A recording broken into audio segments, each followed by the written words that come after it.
What's going on, everybody? Welcome to the Fit and Focus podcast. I am your host and your coach, Forrest the Trainer, and today's episode is going to be a very interesting one because today the community has spoken, especially when it comes to my Instagram and my own clients when it comes to my personal Discord community. The episode today is why you are not losing fat, the 7 hidden mistakes that you are probably making. So most of you listening right now are not failing because you're lazy. I'm going to tell y'all right now, you're not failing. You're not sitting there not losing weight because you're lazy. You're not doing it because you're not structured. It's not because you're not a structured person. Because I guarantee the majority of you watching brush your teeth every morning, probably make your bed, you probably do your laundry. We're all adults. We have responsibilities, right? So I'm not sitting here saying you suck. I am not sitting here saying that to anybody. I am not saying that you suck. You need to do this. You need to because you don't do nothing. I'm not saying that at all. You are failing because no one taught you what actually matters when it comes to fat loss. Now we can make things very, very simple. We can say calories in versus calories out, right? That's the law of thermodynamics. We cannot argue with the law. You can argue with the law in court, but when it comes to the law of gravity, law of thermodynamics, you are going to lose if you argue that law. That's just the truth. You are going to lose if you argue with that law. Now what thermodynamics is the body burning calories for energy. Your body is a furnace, and calories, the food that you eat, and the body fat you have, the fat that you have, things inside of your body, your metabolism in your body is the furnace, and the calories are being burned by that metabolism, which is the furnace, and that heat is going to be dispersed as energy. Now, if y'all didn't know, a calorie is a form of measurement for heat. There is literally something called a calorimeter, and in layman's terms, it is something that you put something into a box and you light it on fire, and the amount of heat produced to incinerate and make this thing go bye-bye is how many calories it takes to burn said thing, okay?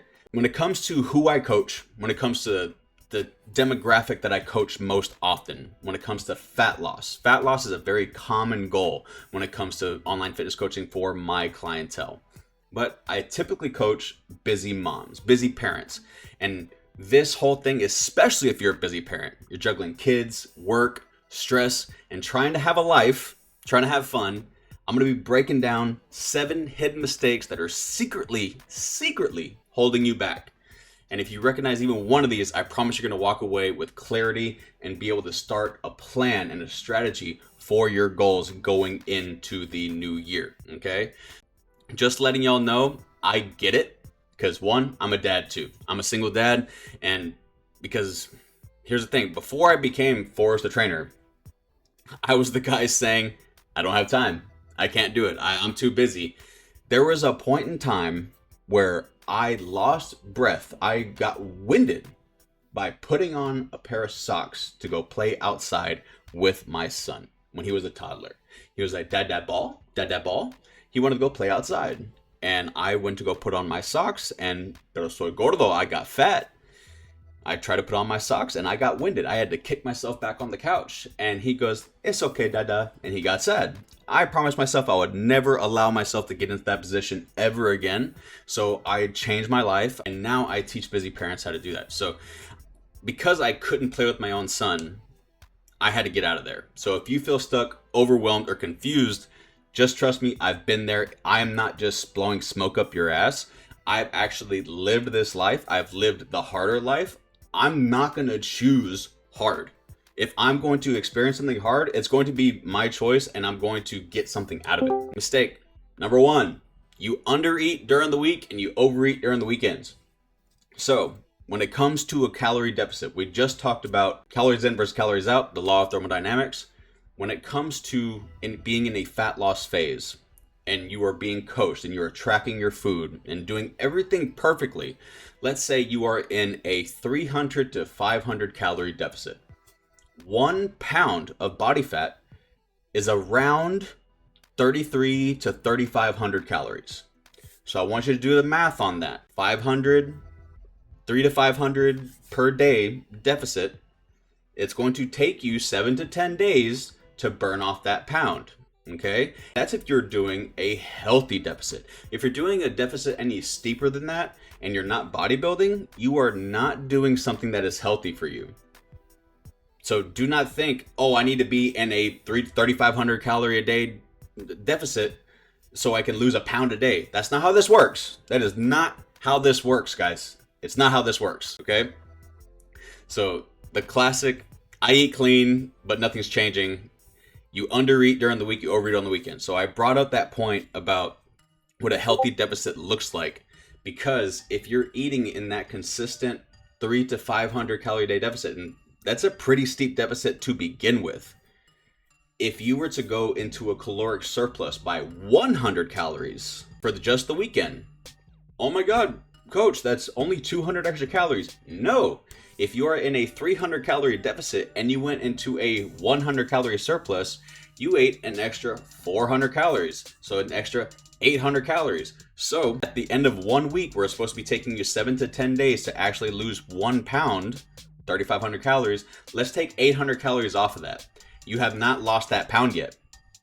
You're not going to lose that pound yet, because you're going to go into undereating, and when you go into that steeper deficit, you're going to be like, oh my God, I'm losing weight all of a sudden. What you're actually losing is water weight, and you're actually losing glycogen storage. So it's not a actual fat loss. It's just water weight and glycogen, and it'll be this fallacy of I'm doing something right. And then when you get frustrated by Thursday and then Friday hits, your body is starving, you feel like you've been doing it right, your cravings spike because you were under eating during the week because of how busy you were, and you blow past your calories without even realizing it. Fat loss isn't about having perfect days, perfect weeks, perfect months.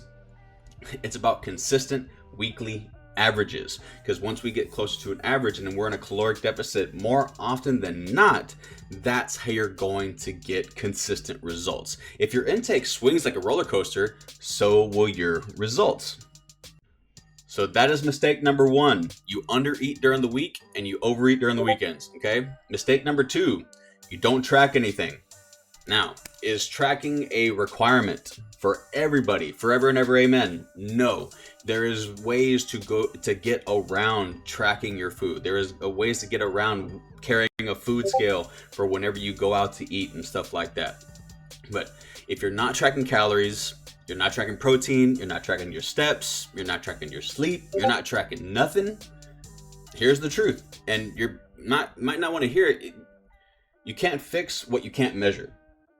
So if I were to grab a glass of water, if I were to fill this up with water, and I were to dump a little bit onto my keyboard, if I was to ask y'all how much water, when it comes to milliliters, got onto my keyboard, not the stuff that splashed off, not the stuff that went through it, went around it, would anybody be able to give me the right answer? The answer is no. Because if you can't measure it, you don't know. So if we're not tracking our calories, protein, steps, sleep, anything, you can't fix anything, because you don't know what you need to address. You don't know what is the common denominator in you not being able to reach the goal of fat loss. Does that make sense? Cool. Because tracking is not meant to be like a cage or a prison. It's meant to be awareness. It's where to be consistent, how to learn to be consistent, how to keep yourself accountable. And awareness and accountability is what creates results. It's just the truth. But start simple. Learn how much protein your body needs to intake for you to attain muscle protein synthesis, for you to maintain the muscle that you already have on your body so you don't lose any while you're in a caloric deficit, because that is a risk. You run while in a calorie deficit. You can lose muscle mass. No one wants to lose muscle. Everyone wants to build more. And trust me, you want as much muscle on your frame as possible. Next, daily steps. The golden standard is 10,000 steps a day. That's the golden standard. But not many people can reach that. Some people double that just on a typical Tuesday afternoon. And they're freaking crazy. So 10,000 steps is a good baseline. But if you can't get that, make sure your activity level is high enough to where you can get enough food in your body and still be in a deficit, still burn fat. And then basic calorie range. Learning how much calories can you eat without gaining an ounce and without losing an ounce. That is called your basal metabolic rate. That is how your organs function. That is how you have energy. That is how you wake up.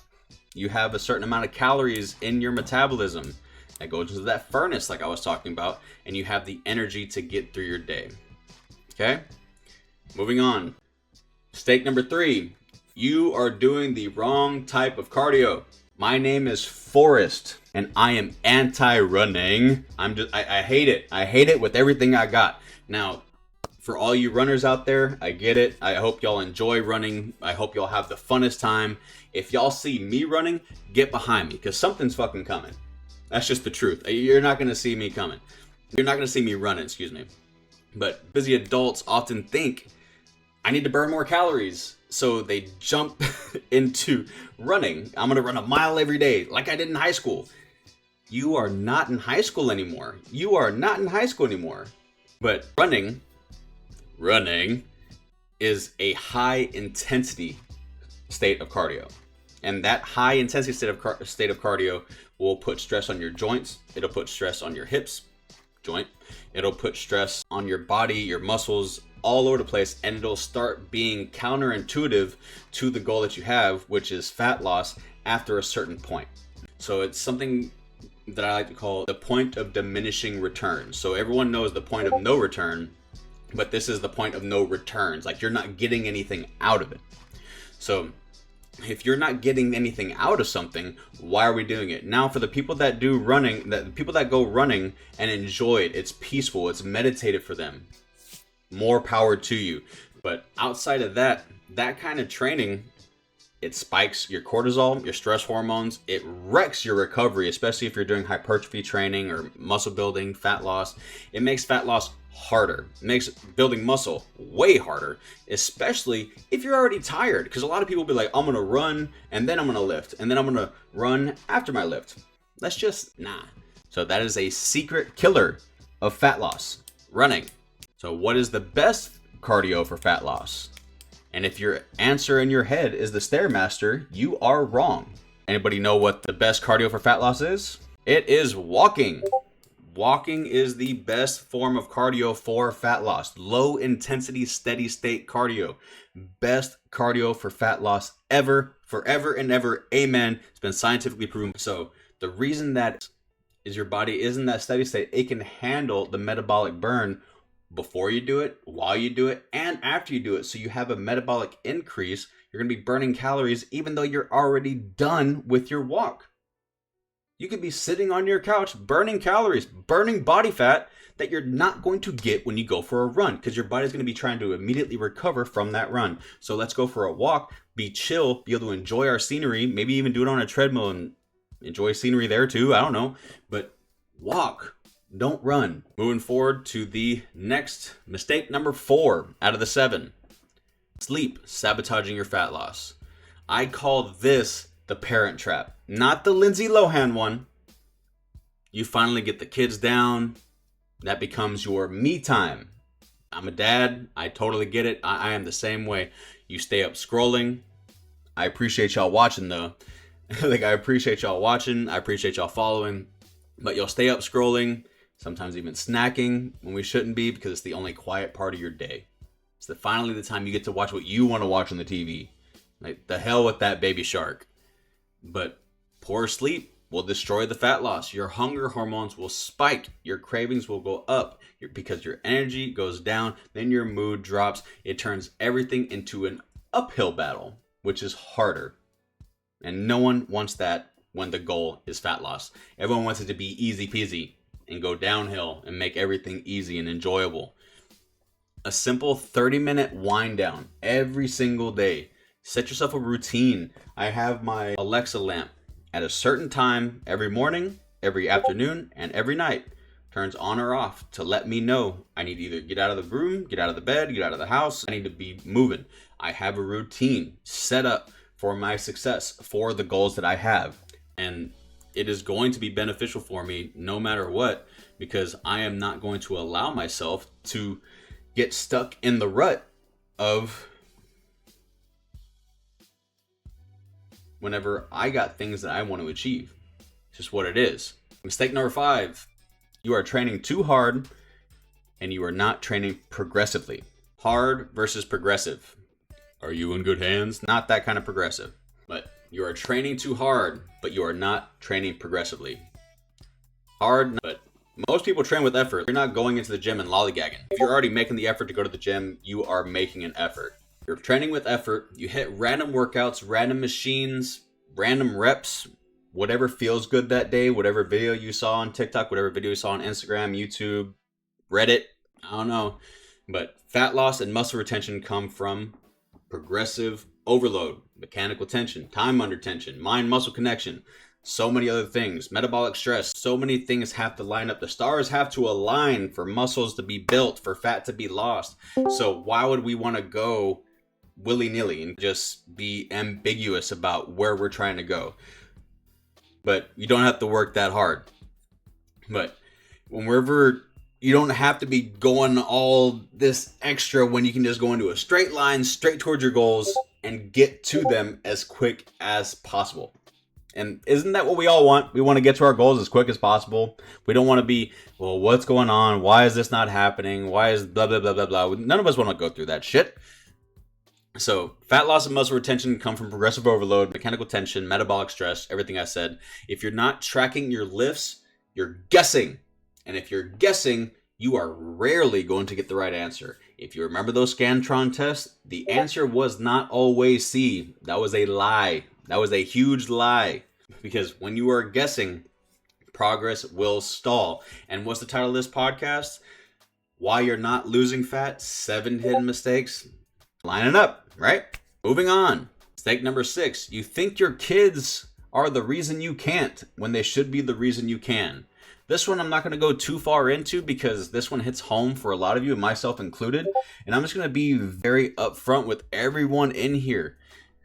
We've all heard we all have the same 24 hours in a day. Blah, blah, blah. I'm not going to be the David Goggins out of this. I'm going to say, due to the systems you have available to you, to the resources you have available to you, due to finances, due to jobs, whatever the case, you feel that because you have a child or children that you are unable to commit to anything because they need your time more than anything. I agree with you. I'm going to let you know that you are right. But they also need a present parent when it comes to their health. As in, the parent needs to be healthy to be the example for them. They need to be your reason why, not the reason why you can't. Because that being your reason why you can't, it's a lie. And I'm a single dad. I do have some help, but hey, some shit has hit the fan and some things get pretty hard. I'm going to list off some quotes that I've literally grabbed from my applications.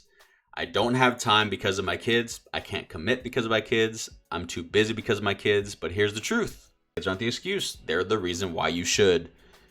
Your energy matters. Your confidence matters. Your kids watch literally everything you do. So if they watch you quit on yourself, what makes you think they're going to have a drive to do anything? What's going to be their foundation to want to be better? It's not going to come from you.